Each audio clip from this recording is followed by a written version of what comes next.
Cette semaine à l'émission Le savais-tu? Je vous fais découvrir un artiste en art visuel, Sébastien Lajoie.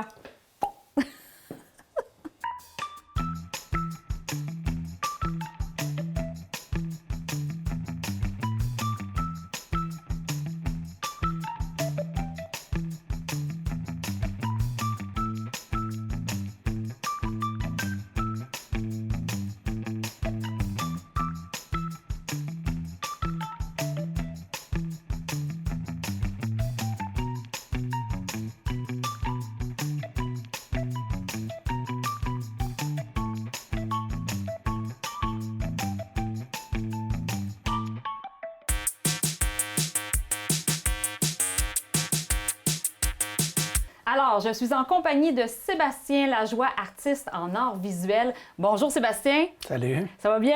Oui. Contente que tu aies accepté ma visite chez vous à Saint-Alexandre-de-Kamouraska. Merci. Avant de parler de tes œuvres où tu intègres beaucoup la sérigraphie, on va commencer avec le début. À quelle heure t'es né? Non, je te le demanderai pas. 15h45. Pour de vrai? Oui, précisément. Ah, c'est bon ça, que tu t'en rappelles. Moi, je sais même pas. Tout est avec des 15. Mais c'est pas vrai, là, c'est pas ça qu'on veut savoir. Mais OK. on voudrait savoir comment l'art est arrivé dans ta vie. Je pense que c'est arrivé quand même assez jeune là, pour toi. Explique-nous ça. En fait, j'ai toujours été intéressé par ça. Je dessinais depuis toujours, que je me souvienne. Puis ça a commencé vraiment, je pense, c'est... Avec une rencontre. Oui, une rencontre. J'étais à la patinoire, en tout cas, Saint-Alexandre. Tout le monde se rencontrait là-bas. Puis il y avait un monsieur qui s'appelle Charles Deschênes. Il venait, puis il était vraiment impliqué avec la jeunesse, tout ça. Puis là, il était venu, puis il demandait si il y a du monde qui savait dessiner. Puis là, je me disais, ah ouais, moi, je sais dessiner, blablabla. Puis là, il avait emporté une image de, tu sais, le film animation, l'homme qui plantait des arbres. Oui. Bon, là, il avait emmené ça, puis là, il dit, est-ce capable de dessiner ça sur il a emporté un morceau de bois. Puis là, c'était une image quand même un peu impressionniste, ça. Fait que là, bon, j'ai essayé de dessiner, mais finalement, c'était à son goût, on dirait. Puis là, il dit, bon, ben là, tu vas demander à ta mère, est-ce que tu peux venir chez moi? Puis je vais te montrer à dessiner sur le bois, puis sculpter peut-être, tout ça. Mais pourquoi qu'il faisait ça, Charles Deschênes? Est-ce que c'est parce que lui, c'est un artiste aussi, là, il voulait passer un peu son expérience? C'est plusieurs choses en même temps, cet homme-là, mais et comme je te dis, il était proche de la jeunesse. Autant il transportait le monde à jouer au hockey, il faisait des trophées pour ceux qui gagnaient des concours de ci. OK, il était vraiment impliqué avec là, dans les la communauté. jeunes, beaucoup, OK. Puis là, ben, ce côté-là artistique aussi, il voulait voir s'il y avait quelques petites pousses qui étaient dans le coin, tu sais. Moi, ben, j'étais déjà sûrement stimulé par les arts, puis peut-être que lui l'a vu, en tout cas, puis ça a continué. Moi, j'ai fait le cégep à Rivière-du-Loup en art visuel. Après ça, j'étais allé à l'Université Laval en art visuel. Puis quand j'avais des projets, des fois, je venais travailler avec lui la fin de semaine avec mes affaires, je descendais, puis là, on continuait un peu la sculpture. Parce qu'il faut le dire, hein, Charles Deschênes était vraiment bien équipé pour travailler l'art. Il y avait tout ici. Il y avait un atelier incroyable, tu sais, je veux dire, 60 pieds par 40 pieds, juste fait pour ça, avec tous les outils, puis même des outils que lui inventait aussi. Tu sais, c'est un inventeur, un poète, philosophe, on va juste nommer ça comme ça, mais entre autres, OK? Oui. Bon. Puis, c'est ça. Fait que là. Fait que tu venais avec ta création pour la peaufiner ici. En fait, on est toujours resté proches là-dessus, sur la création puis tout ça. Puis, c'est ça, là, à un moment donné. Mais là, tu as étudié à l'université. Mais tu as étudié à l'université, mais une fois que tu es sorti de l'université, tu as continué quand même à créer. C'était pas juste une passion comme ça, tu voulais en faire ta vie. C'est un mode de vie, en quelque part, là, à un moment donné, ce que je m'aperçois avec le temps. Là. J'ai commencé à vraiment vouloir développer ma créativité par la sérigraphie, plutôt que... Parce que là, à Québec, c'est vraiment axé sur la technique. Je commençais à apprendre c'est quoi, là, tu sais, je veux dire, une raclette, connaître ça, là, tu sais. Les couleurs aussi. Tu sais, les soies, puis le procédé, surtout. Parce que c'est vraiment un procédé qui est, on pourrait dire, rigide, puis tout ça, tu sais, ben, ça peut sembler limité, mais ça m'a quand même attiré. Puis là, j'en ai fait, quand j'étais à Montréal, avec le monde avec qui je travaillais, bon, mais c'est devenu mon atelier là-bas. Tu sais, j'avais une bonne relation avec mes employeurs, tout ça. Puis là, j'ai commencé à faire vraiment des trucs sur des vêtements, au début. OK. Je faisais des formes abstraites, là, tu sais, j'étais beaucoup attiré par l'abstraction, tu sais, minimaliste. Je trouve que c'est, on va dire, la forme pure pour moi, qui est de base, mais qui permet tellement une belle étude sur la créativité. Bon. Puis là, j'ai fait ça sur des vêtements. J'ai commencé une collection, ça s'appelait Sébastien 1 de 1 parce que chaque vêtement était fait à la main. Donc, pas attaché dans les cadres des machines, tout ça, mais je prenais la soie puis j'imprimais comme ça. Bon, ça faisait des motifs uniques. Puis est-ce que tu les vendais, tes chandails? Oui, oui. OK, ça a commencé comme ça. Ça marchait bien. Ben, j'avais aussi mon travail où j'étais responsable d'une shop de production. Là. Mais en travers ça, j'ai commencé avec ça. Puis ça allait bien. J'avais 4 boutiques qui me diffusaient. Dans ce temps-là, il n'y avait pas les boutiques en ligne. Tu sais, il y a comme déjà 23 ans. Hein? Il n'y avait pas ça. Fait que là, c'était des boutiques. Pas de ce côté-là que la vie passe vite. Mais c'était des boutiques, tout ça. Puis là, j'avais comme 4 places là, que ça fonctionnait vraiment bien. Puis c'est ça s'appelait Sébastien Ladin, la collection. Puis à un moment donné, j'ai commencé à le faire sur des canevas. Puis à plus grande échelle, mais forme abstraite toujours. Puis là, j'ai rencontré, je fais ça vite fait, là, mais j'ai rencontré une galériste qui est... À Montréal? Ouais, une gang là, qui était, ça s'appelait le Centre Amherst à ce moment-là. J'ai commencé à exposer avec eux autres. Je faisais aussi des bois gravés, toujours avec des motifs abstraits. Mais bon, aussi, ça se ressemblait les deux, mais c'est comme 2 médiums différents. Puis là, à un moment donné... ah ouais, c'est ça. C'est devenu Dominique Bouffard, la galerie. Okay. Le Centre Amherst, ça l'a fermé, mais c'était à la même place, Dominique Bouffard. Puis après ça, c'est Dominique Bouffard a déménagé au Belgo, en tout cas un centre à Montréal vraiment actif, un gros centre, là, où il y a plein d'art contemporain, plein de galeries, tout ça. Là. Puis est-ce que tes œuvres suivaient les endroits? Oui, ils ont suivi à un moment donné, mais rendu là-bas, j'étais devenu plus un artiste invité à la fin, là, parce que j'étais comme pris un peu par... en tout cas, parce qu'en travers ça, j'ai redéménagé, comme on disait tantôt, chez Charles à ce moment-là. Oui, c'est ça. Ben là, oui, c'est ça. Il y a eu un déménagement. Tu as quitté Montréal. Right. Voilà. Donc, c'était un peu plus difficile là, de continuer à envoyer tes œuvres? Ou... au début, c'est ça. Au début, je me dis, écoute, je peux produire de Saint-Alexandre avec l'atelier de Charles. Finalement, il était rendu vieux, faire une histoire courte. Puis, il voulait que ce soit moi qui ait la suite de ses affaires, là, OK? Gros changement, gros passage. Pour moi, c'est comme, wow, que ça retombe à moi. J'en revenais pas. Mais en tout cas, c'est tombé comme ça. Fait que là, je me dis... puis là, j'ai rencontré Marjolaine qui était avec moi à Montréal, une fille que j'avais rencontrée au Beaux-Arts, qui est ma blonde. Hein? Puis là, on s'est retrouvés à Montréal. On s'est rencontrés à Québec, on s'est retrouvés à Montréal. Bon. Puis là, elle aimait ça ici, tout ça. Puis je dis, OK, peut-être, là, finalement. Tu sais, moi, j'aimais plus la ville puis les centres, mais... On est venu ici... Mais tu as eu une opportunité. Charles Deschênes vendait son endroit, puis il t'a demandé à toi si tu voulais l'acheter. Lui, il voulait que ça soit moi. Bien, c'est ça, parce que... Là, j'aurais pensé, mais OK, finalement, oui, tu sais, je veux dire, je suis pas fou. Mais là, au début, je restais pas ici vraiment. C'est comme maison d'été ou tout ça. Puis là, à un moment donné, là, je me dis, mais regarde, j'ai mes vêtements qui sont là-bas, puis j'étais avec une galerie qui me représente. Ça va bien, tout ça.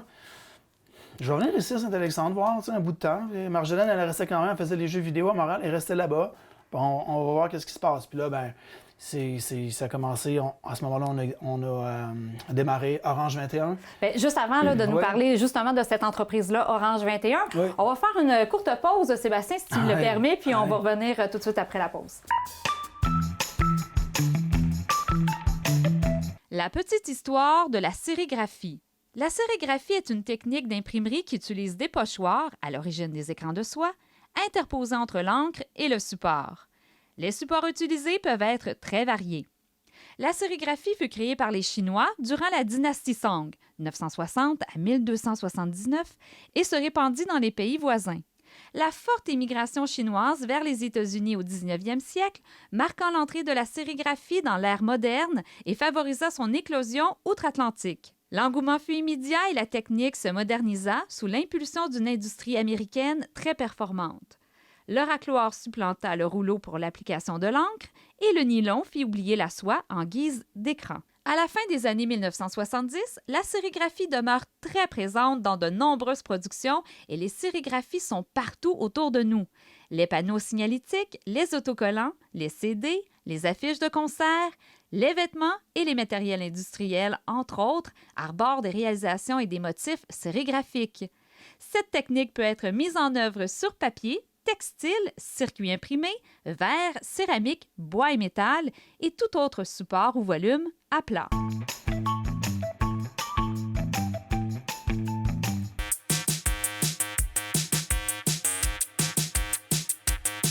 Alors, de retour dans l'atelier d'artiste de Sébastien Lajoie, artiste en art visuel. Alors, Sébastien, on était de retour. Là, on parlait de ta venue à Saint-Alexandre. Donc, Bien, en fait, tu es... Mon retour. Oui, parce que tu as vécu ta jeunesse ici. Ouais. Tu es parti en études, tu as travaillé à Montréal, entre autres. Là, on ne dira pas tout ce que tu as fait là-bas, là, parce que j'imagine qu'il y a des choses qui se racontent pas.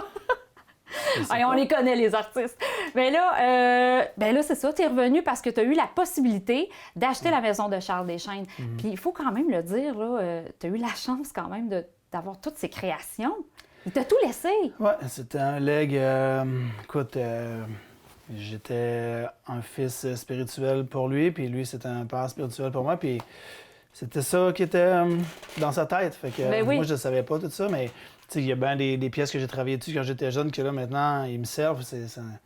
En tout cas, c'était toute une histoire. Ben oui, une belle opportunité pour toi. Ouais. Puis là, c'était quand même une grosse décision, étant donné que tu aimais la vie en ville, ben là, Ouais. de revenir dans un village, à Saint-Alexandre-de-Kamouraska, Ouais. en pleine nature. Mais c'était pas pour chômer, c'était pas pour seulement faire la création, c'était pour partir une entreprise aussi de sérigraphie. Ouais. Ah, tu sais, ça, je me disais que j'avais déjà la galerie puis mes vêtements qui fonctionnaient bien, mais là, quand je suis arrivé ici, ben je m'étais acheté un équipement de sérigraphie pour continuer mes affaires. Un carrousel, ça qu'on dit? Ouais, un carrousel, des encres, un four, un flash, ça, en tout cas, les équipements qu'il faut pour la sérigraphie textile. Oui. Puis là, quand je suis arrivé ici, je me suis dit, bon, ben, tu sais, écoute, ça fait 5, 6, 7 ans que je fais de la sérigraphie, on va dire, promotionnelle, corporative, tout ça. Je gère des planchers avec du monde, tout ça. Fait que je devrais le faire ici un peu, rentabiliser aussi mes machines, tu sais, je suis pas fou. Là, Ben oui. Tu voulais faire autant de la création pour toi. Ouais. Que Ben, je voulais faire faire ça en une business. premier, mais tu sais, je voulais que la rentrée d'argent arrive un peu de partout, là, tu sais, me donner une chance. Puis Ben là, oui, ben oui. les collectionneurs, c'est le fun, tout ça, mais tu sais, t'en vends pas toutes les semaines, puis c'est long parce qu'ils veulent voir ton évolution, puis tu sais, bon, blabla.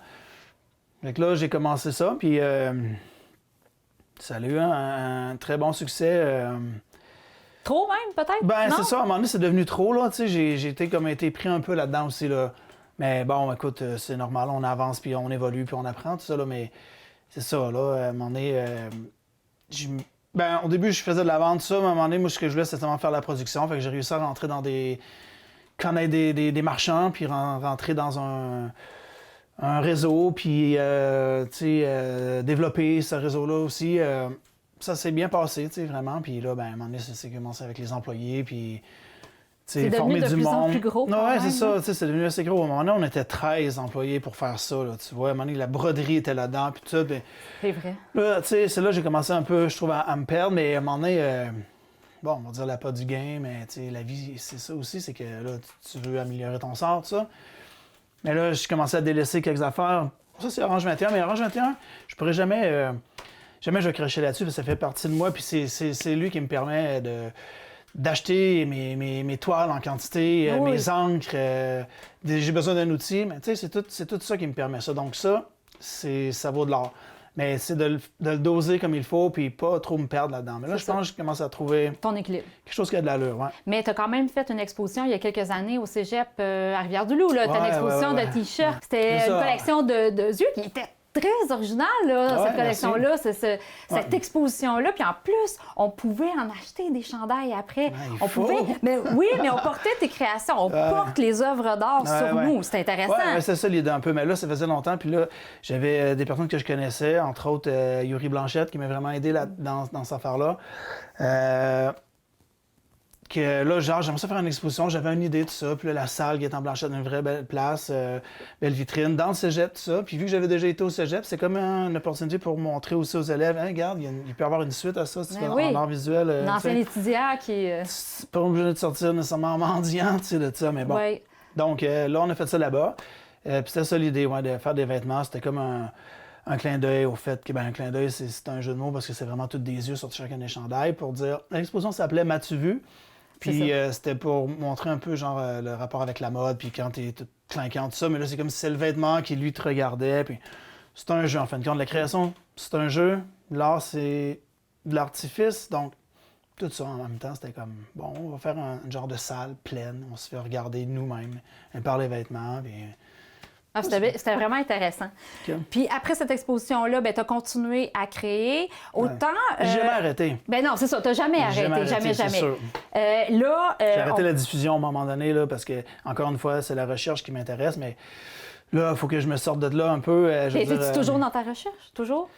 Tu sais, écoute, c'est sûr que tout ce que je vais faire, ou tout ce que je fais, c'est toujours juste une étude. Mettons que j'ai une pièce qui est terminée, c'est une étude sur quelque chose, mais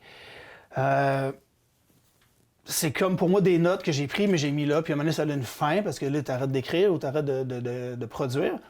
Mais ça, c'est ce qui me permet de faire l'autre. Ah oui, j'avais pris telle affaire en référence. Ah, OK, maintenant, c'est ça, c'est vrai, c'est avec ça. J'ai pas de produit fini. Moi, je me souhaite de rester tout le temps un apprenti. Si je vais maîtriser la sérigraphie à un moment donné, tu sais, je veux dire, j'en maîtrise certaines parties, bien sûr, mais je veux rester un apprenti. Je veux que ce soit des études. C'est toutes des traces d'études. Moi, c'est de l'art de recherche que je fais, c'est sûr. Fait que c'est comme ça que tu le définis, ton art. Oui. Ça veut dire que chaque création qu'on peut voir, il y a une évolution. Ouais, Il y a des changements. C'est une suite, puis même si ça reste dans un même pattern, c'est de la sérigraphie minimaliste, OK? C'est déjà dans un cadre, mais il y a tellement d'évolution à travers de ça. C'est pour moi, c'est moi qui le fais. C'est sûr que c'est pour les autres si je le partage pour le montrer. Je veux le montrer, c'est correct. Je pense qu'il faut le faire, puis je m'en aperçois, mais moi, c'est la recherche, c'est mes livres, c'est mes calculs, c'est mes formules, c'est l'étude de la composition, c'est quoi la ligne, blablabla. C'est ça qui m'amène à aller en faire un autre. Un, c'est la suite de l'autre, souvent. Ben, toujours, en fait. Et là, tu parles que tu as laissé un petit peu la diffusion. Ouais. Mais là, tu y es revenu à la diffusion parce que là, on peut voir tes créations. Ben là, on se parle déjà, là, c'en est un bout. Oui, c'est vrai. Ouais. Mais on peut aller voir tes créations. On n'est pas obligé de cogner à ta porte là, parce qu'il y a quelqu'un qui présente là, tes choses. Oui, ça, c'est vraiment... Oui, c'est ça. On va prendre une petite pause, Sébastien, puis on va revenir à ça. Oui. On fait une petite pause, puis on revient tout de suite après. La petite histoire d'Andy Warhol. La technique de la sérigraphie est notamment employée dans l'art par le mouvement pop art et par un de ses principaux créateurs, Andy Warhol, pour l'impression sur des toiles. Warhol, en se dirigeant vers la sérigraphie, cherchait à rendre artistiques des produits fabriqués en masse en popularisant la production massive de l'art lui-même. Il a déclenché une véritable révolution dans l'art en minimisant son rôle dans la production de ses œuvres. Son travail est rapidement devenu populaire et bien qu'il soit controversé car certains le qualifient de superficiel, facile, commercial et sans profondeur, Andy Warhol est généralement reconnu comme l'un des artistes les plus connus du 20e siècle. Ses reproductions colorées de Marilyn Monroe tentent à vouloir montrer la marchandisation des artistes dans la société de consommation de son époque. La sérigraphie permet la démultiplication et la répétition, se rapprochant ainsi de la production en série de l'industrie culturelle. Warhol produisit ainsi des centaines de bouteilles de Coca-Cola, des portraits de Marilyn Monroe, des boîtes de soupe Campbell ou encore des boîtes à tampons Marie Curie Brio en 3 dimensions à l'aide du système de la sérigraphie.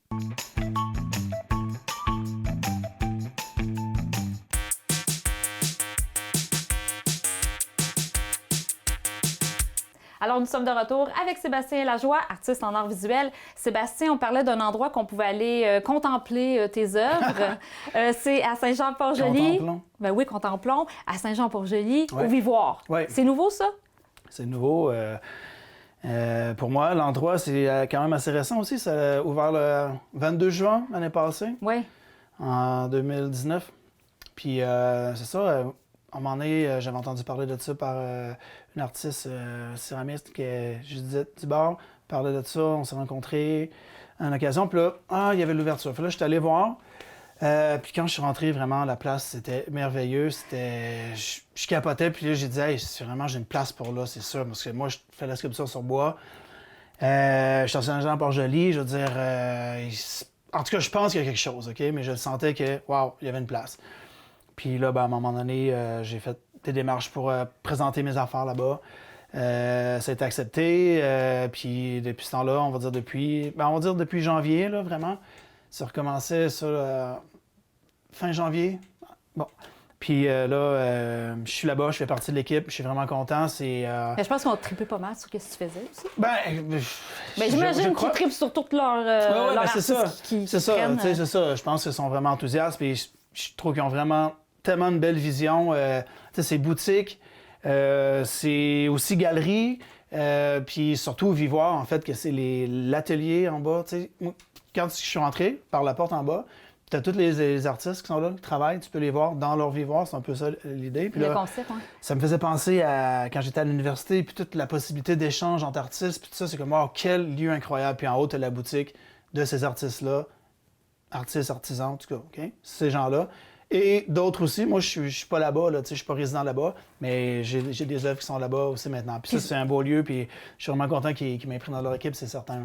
Mais là, c'est plus de la sculpture, là, comme en arrière là, de toi, là, moi, c'est mes qu'on peut voir sculptures des qui sont là-bas en pièces. ce moment. Quelques sérigraphies, mettons, sur Canva, là, je pense, là, ouais. C'est J'en ça. ai 2, 3. Parce que tu fais autant de la sérigraphie sur toile, là, quand même, là, ben, sur toile. Ouais. C'est pas des toiles conventionnelles, là, sur quoi tu travailles. En fait, c'est du coton, c'est du Canva normal, mais j'imprime dessus avec mes encres de sérigraphie. Là. De sérigraphie, peut-être c'est plus conventionnel sur papier, carton, tout ça, mais, ou vitre en tout cas, mais moi je le fais sur du coton avec les encres que j'utilise, en fait, qui étaient dans le textile. Je suis vraiment... c'est sûr que j'ai développé avec le temps un amour pour le textile, puis tout ça, la fibre. Je commence à connaître ça beaucoup, puis j'explore, puis je m'amuse avec ça. Mais tu sais, à un moment donné, mes sérigraphies, autant que ça pouvait être des images qui venaient de formules mathématiques, tout ça, mais à un moment donné, ça s'est mis à s'inspirer du textile en tant que tel. Là, tu sais, j'ai reçu une loupe à un moment donné en cadeau. Une loupe pour le textile, puis là, je me suis mis à tout voir en proximité, puis là, wow, je me suis mis à inspirer mes dessins, de ça, j'ai vraiment trippé avec ça. Puis c'est ça, le tissage, puis tout ça, fait que là, souvent, mes sérigraphies, c'est des représentations de tissage, là, OK. En tout cas, c'est plusieurs choses en même temps, mais ça peut être ça aussi, là, Mais tu vois. sur mettons là, ta toile là, de coton, là, quand tu fais... Est-ce que c'est seulement de la sérigraphie que tu fais ou tu ajoutes aussi ta touche personnelle, ta main levée, ou c'est vraiment, comme tu dis, c'est la superposition, écoute, du calcul? La façon de le faire, c'est toujours du calcul, c'est sûr. Moi, j'aime vraiment... ça a de l'air austère, tout ça, je veux dire, de faire des formules mathématiques puis du calcul, mais en fin de compte, c'est une recherche sur la beauté et la créativité. Fait que, pour moi, juste même l'action de la recherche, juste le calcul, tout ça, c'est vraiment c'est tellement merveilleux. Fait que, tu sais, c'est pas si dur que ça, mais oui, c'est rigide. La sérigraphie est un cadre qui est rigide. Ouais. C'est bon. Moi, ce que je fais, c'est que je fais toujours mes dessins à la main sur les pellicules avant. J'aime mieux ça d'avoir cette sensibilité-là quand même. Ce gauchisme-là, on va dire, que c'est pas parfait, tout ça, mais c'est l'idée de... Puis je le trace, puis après ça, ben là, je le transfère dans un écran de sérigraphie. Puis là c'est rendu rigide. OK. OK. Mais là, si on regarde ta sculpture derrière toi, ça doit être pas la même procédé, là, quand même. Là. Parce que là, on parle de sérigraphie quand même, mais là, tu peux pas faire de la sérigraphie sur une planche comme ça, là, comme tu peux le faire sur du tissu. Là. Ouais, c'est vraiment ça, parce que tu vois, qu'est-ce que je fais à cette heure, c'est qu'à un moment donné, tu sais, ça a commencé avec le truc bleu qui est là-bas, la pièce bleue. J'avais... moi, je suis tout le temps dans cette pièce-là. Tout le temps, plus possible. On est dans ton univers, dans ton cocon beaucoup, aussi. ouais. Hey, on est chanceux. Good. Puis, je viens faire n'importe quoi. Okay? Des fois, je suis à côté de ce comptoir, checker par la fenêtre. On va dire, j'appelle ça visser des clous. Okay? Je viens ici, je fais rien. Puis là, j'ai pris des tableaux. Je faisais une série sur des genres de pyramides, en tout cas des passages, tout ça. Puis là, j'ai entouré une pièce à un moment donné, en bois, juste pour m'amuser. Puis là, c'est comme, hey, wow! Christy, OK, j'ai trouvé ça intéressant parce que, regarde, je vais aller la chercher, je vais te la montrer. Je trouvais qu'il y avait des jonctions qui se faisaient avec ce que j'avais déjà fait en dessous. Puis là, Attends, je veux juste toucher. OK, c'est ça, c'est ton tissu qui est par-dessus, parce qu'on dirait quasiment que c'est peint sur le bois direct, là. Non, c'est ça. C'est vraiment... j'ai vraiment l'amour du textile. Donc, qu'est-ce que je fais maintenant? À un moment donné, je me suis comme dit, hey, je vais être comme un genre de designer, okay, qui fait des vêtements. Mais là, je fais mes propres draperies, mes propres tissus. Puis là, j'habille des morceaux de bois. Comme j'étais un designer pour des morceaux de bois. C'est un peu pour rire un peu. Ben oui. Fait que là, C'est ça. Fait que là, tu vois, après ça, j'ai pris ces morceaux-là, là, j'ai les tendus dessus. Il n'y a rien de collé là-dessus. C'est mon premier, c'était très naïf. Puis là, ensuite, j'ai comme pris une gauche, puis j'ai comme imité un peu les traits qui étaient sérigraphiés sur la toile. Puis là, ça m'a donné l'idée de continuer ce procédé-là que j'ai vraiment aimé. Puis là, ben ça l'a emmené à... Tu vois, c'est taqué en dessous. C'est rough un peu, OK? Ouais. Mais là, après ça, ben là, je me suis mis à vouloir utiliser d'autres sortes de tissus. Là. Je travaille beaucoup avec le lin belge pour faire ça. C'est un tissu qui est vraiment souple, mais en même temps qui est très résistant. Je peux le manier comme je veux, parce que des fois, il y a des plis à faire, tout ça, mais comme je disais tantôt, c'est de l'artifice tout le temps. Fait que c'est de le faire voir ce que tu veux que ça donne, mais il y a un combat à faire avec tout ça. Là. Fait que là, dans le fond, la pièce aussi en arrière de toi, là, il y a le tissu qui est collé. Ouais, là, ça, dans le fond. une grande draperie que j'ai faite. Mais là, au début, ça, c'était vraiment compliqué parce que, en tant qu'étude, comme je dis, c'est toutes des études, mais celui-là, ben là, j'étudiais un peu la forme courbe avec un autre courbe de ce sens-là, tu vois. Fait que là, en tout cas, il y a plusieurs choses à calculer là-dedans. J'imagine. Et là, on est rendu dans ton évolution, on est rendu comme ça. Puis ça veut dire que, peut-être que ça veut dire que dans un an, tu vas être ailleurs. Ça se peut. Il y a des chances. Mais écoute, j'ai beaucoup de travail à faire sur cette rencontre-là. Puis je trouve que j'ai vraiment tellement une évolution. Que tu peux encore exploiter aussi. C'est sûr. J'étais au début. Là, Ouais. c'est encore bien naïf comme étude, mais comme je te dis, là, cette pièce-là est finie, c'est sûr. C'est une sculpture, c'est une pièce, je suis conscient, mais c'est seulement une étude qui me permet d'aller à la prochaine et de dire « Ah oui, j'ai tellement appris avec ça là, tellement eu une lutte incroyable que là, je m'en sers après comme référence. » Des fois, je retourne voir mes images pour... quand je ne sais plus où je suis rendu où, mais là, je vois « Ah, c'est vrai, j'avais mis ça en... C'est vrai, j'avais étudié là-dessus, moi. Oh, là, je pourrais continuer avec une autre pièce, moi. Quelque chose de genre. » Écoute, c'est vraiment intéressant, Sébastien. Malheureusement, le temps, il passe tellement vite. Mais je vais prendre quand même quelques temps juste pour te demander, en fait, pour inviter les gens à aller aussi sur le site Internet. On peut acheter des chandails, on peut acheter ta création. Oui. J'ai une boutique en ligne. Je veux dire, elle s'appelle comment, la boutique en ligne? Collection de l'Agence Orange 21. Collection de l'Agence Orange 21. Voilà. Super. Collection. Sébastien Lajoie, merci beaucoup. OK. On se touche le pied à cause de la grippe. Merci, puis on va te suivre attentivement. D'ailleurs, de notre côté, on se revoit la semaine prochaine pour notre émission de Le savais-tu?